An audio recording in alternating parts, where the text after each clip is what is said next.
ஆலயா cotton வேட்டிகள் ஷர்ட்டுகள் wedding celebration.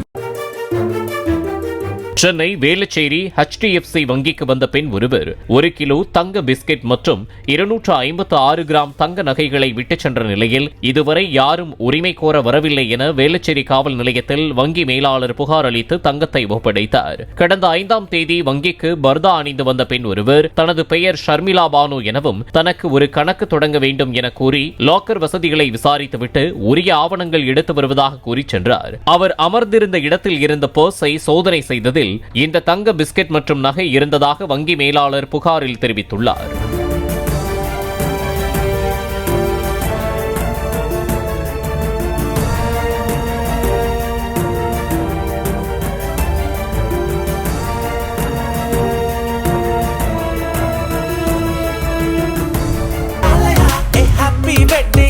ஆலயா cotton வேட்டிகள் ஷர்ட்டுகள் வெட்டிங் செலிப்ரேஷன். பிளே ஸ்டோர் மற்றும் ஆப் ஸ்டோரில் இருந்து பாலிமர் செயலியை QR கோடு மூலம் பதிவிறக்கம் செய்யுங்கள். செய்திகளை உடனுக்குடன் பெறுங்கள்.